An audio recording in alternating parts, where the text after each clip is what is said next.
Hello, Changemaker. Welcome to the Innovation Room. A place for business leaders, Change agents and change champions. anyone who wants to know where digital transformation is taking us, A place that sparks ideas. and explores what's really possible with software and technology. Ready? Let's see what's happening. Thank you, Joe, for joining me in the Innovation Room. Welcome. Do you want to start with an introduction about yourself?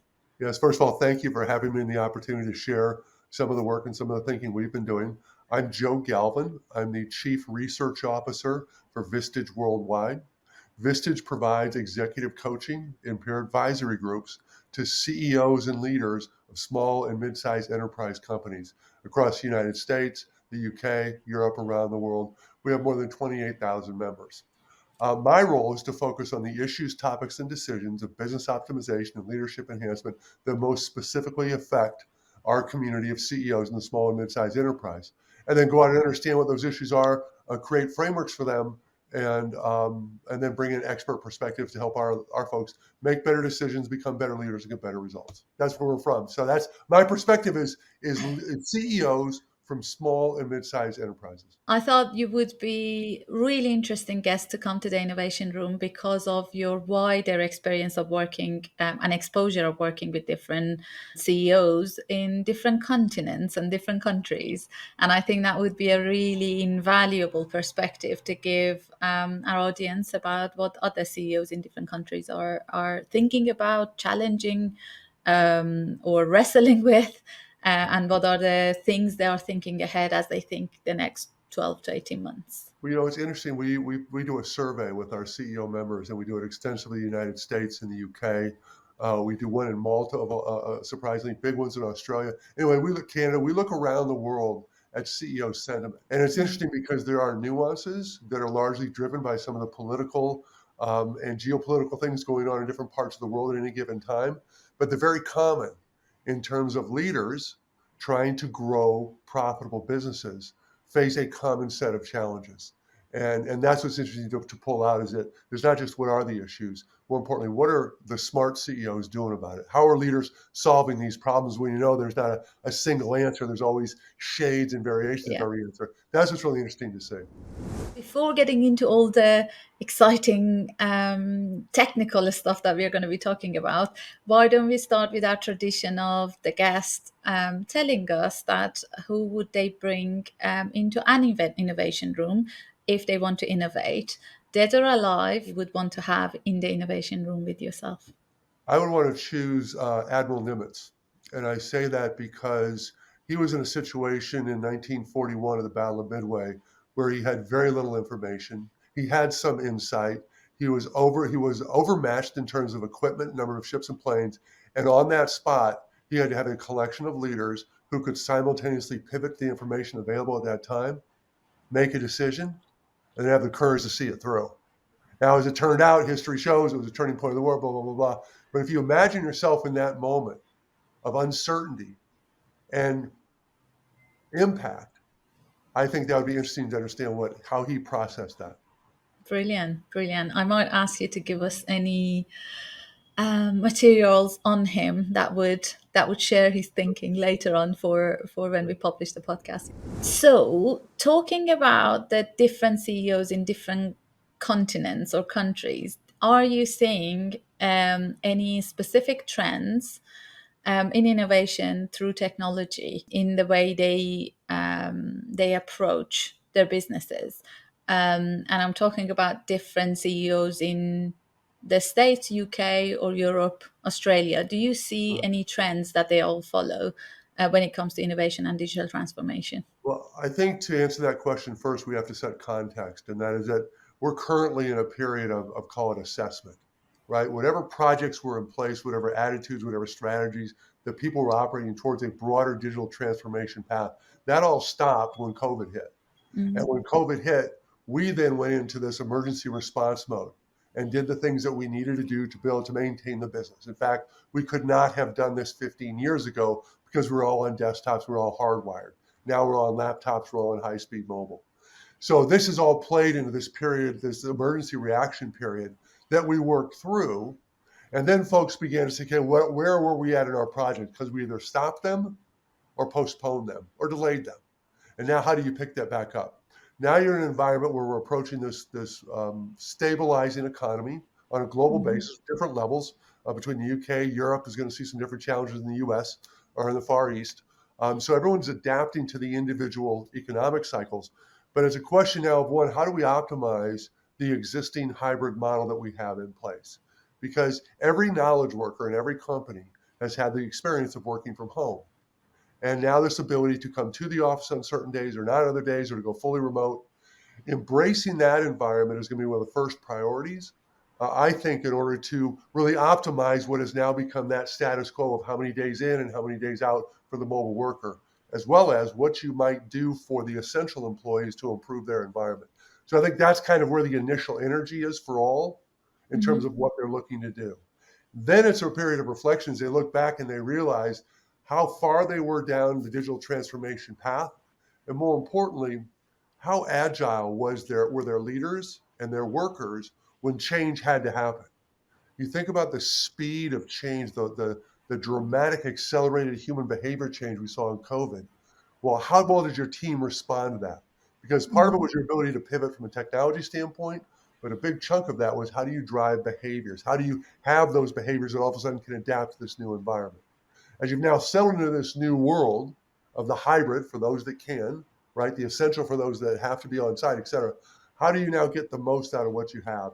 And then looking forward is now the lessons you learned during this period of extreme volatility.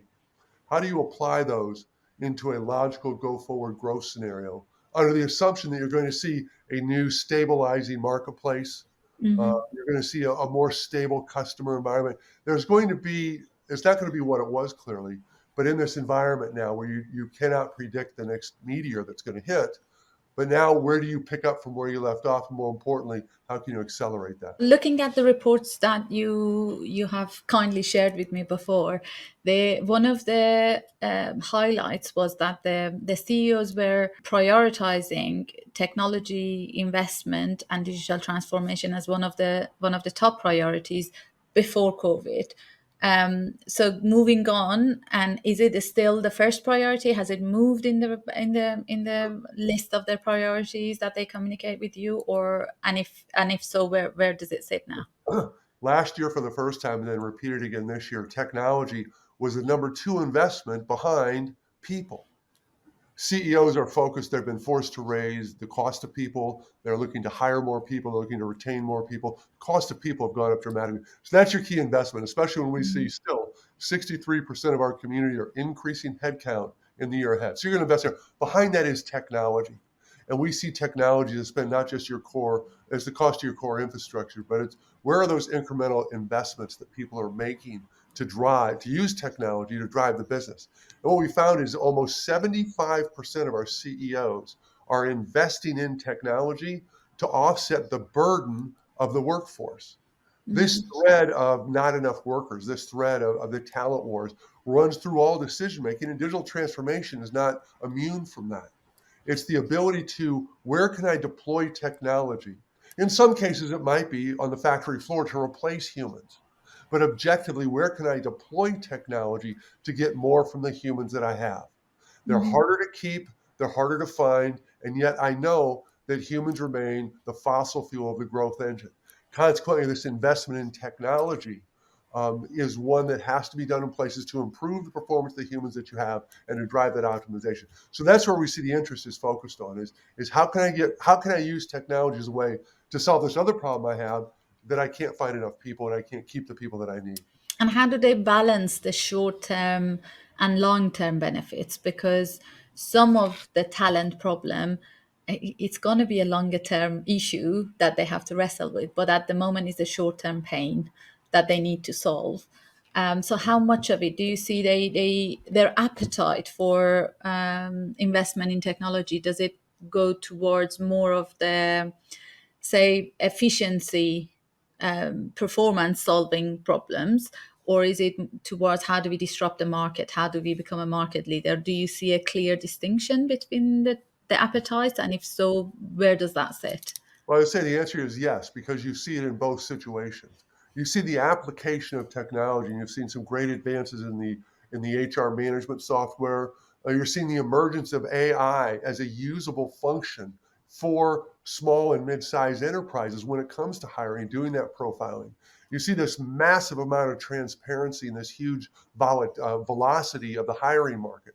So that's obviously one area where tactically you can immediately pivot and use that technology. Another interesting data point we found is a year ago, 74% of CEOs said buyer behavior had changed as a result of the pandemic. Then Mhm. this year we saw 42% said buyer behavior changed as a result of inflation. Buyer behavior has changed. Buyers want more digital experience. So we're seeing more investments into the marketing side of the sales and marketing divide, filling in the ability to more precisely target, more precisely craft. To use AI in marketing is one area that we're seeing investments. We're also seeing the investments on the sales side to be able to profile, target, and pull deals through. So it's this combination of how do you pull these different levers using technology in a tactical sense to capitalize on this in this business environment that none of us have been in before. And how do you see, because we know, for example, the biggest part of the engine of the economy are the mid-market um, businesses, and innovation is a key fuel to the growth of the economy. Mix that with technology and the pace of the technology change, and how technology is key for innovation.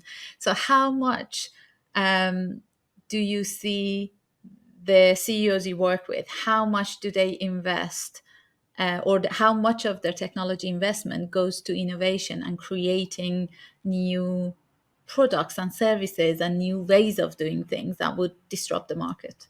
Well, I think the investments fall into a couple buckets.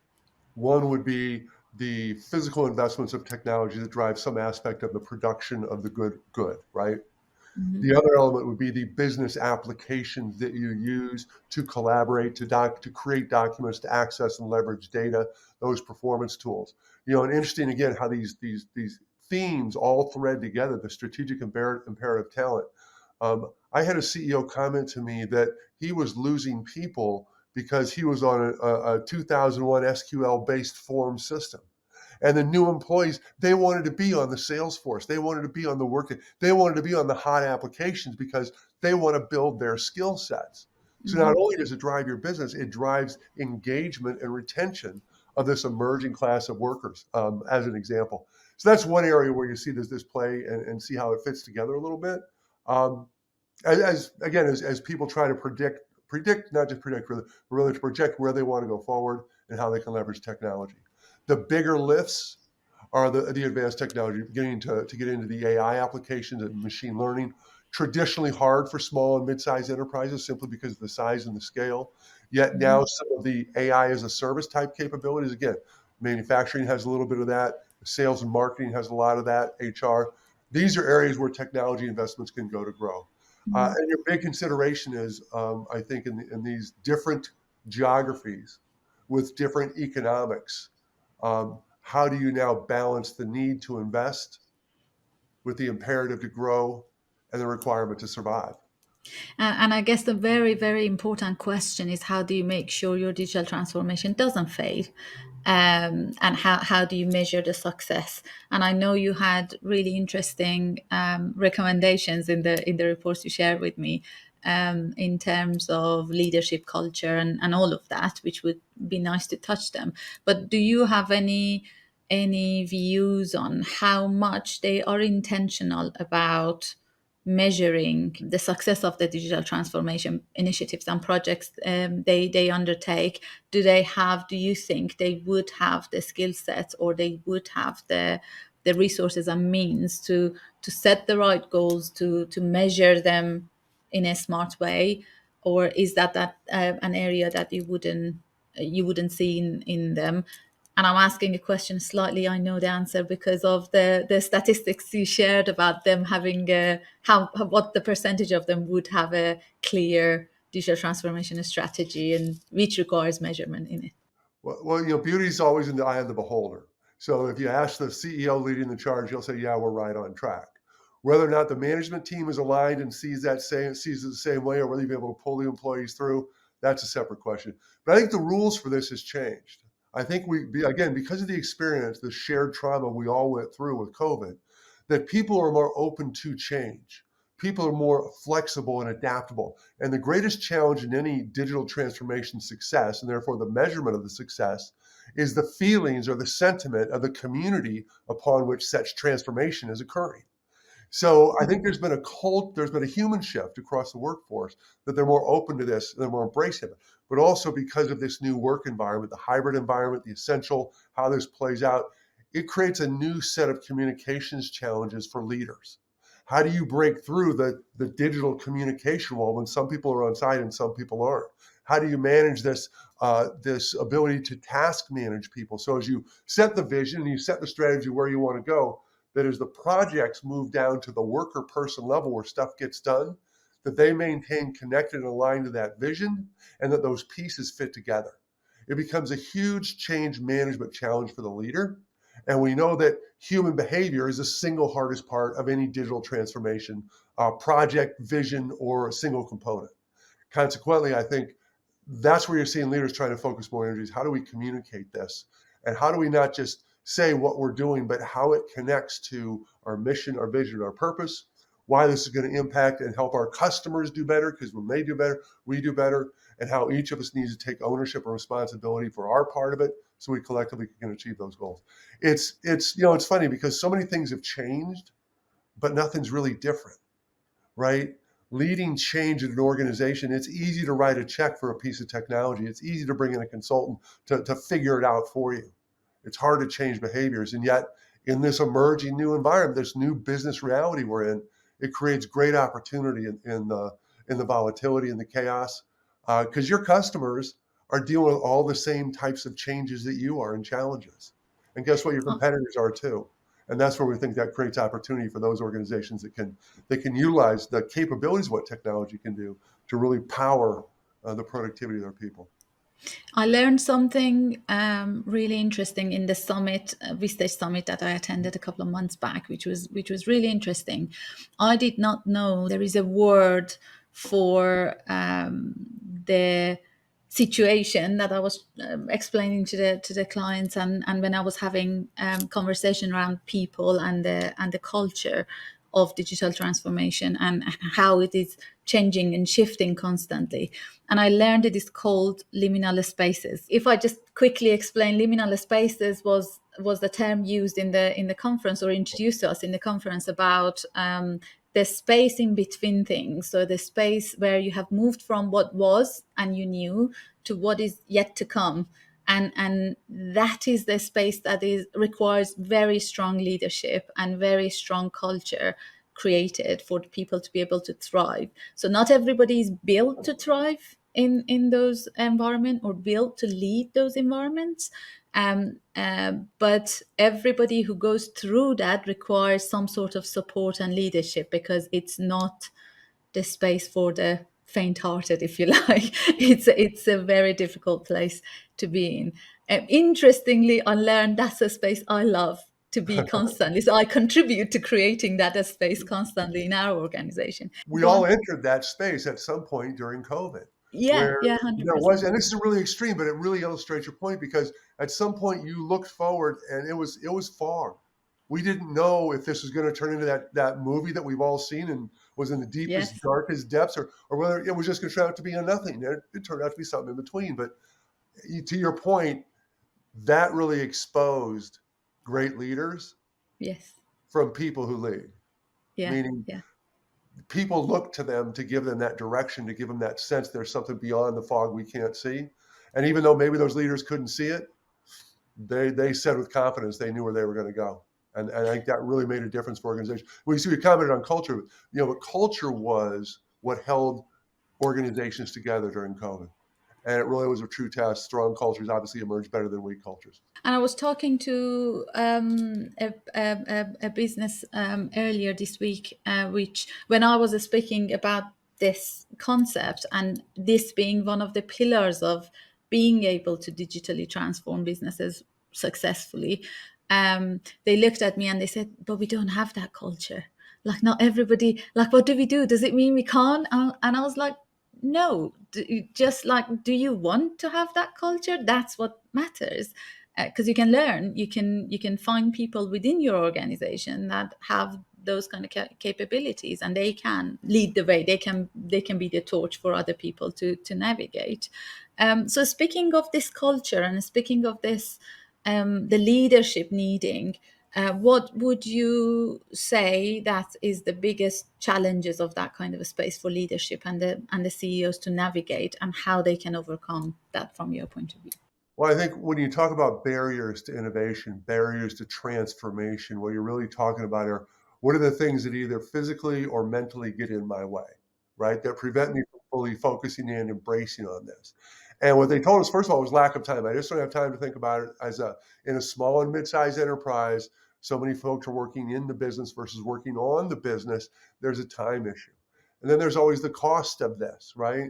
It's really easy to write a check. It's really hard to have the funds in the account and to set that aside, especially when you're now having margins all over the place. You're having to change pricing to keep up with inflation because supplier costs and employee costs, et cetera. That limited capital investment becomes a reason not to do it. The resistance to change bar is much lower now than what it was, simply because we were all so forced to change that our change muscles are stronger and they're looser, where we were pretty stiff in our world in 2019, and now people are still very limber, but we're starting to set into the stiffness of the current business environment, and there's just too much existing stuff to work on. So and I can sit here and say reason 1, reason 5, reason 50. There's 1,000 reasons not to do it, and those are things that we tell ourselves and we choose to get in the way.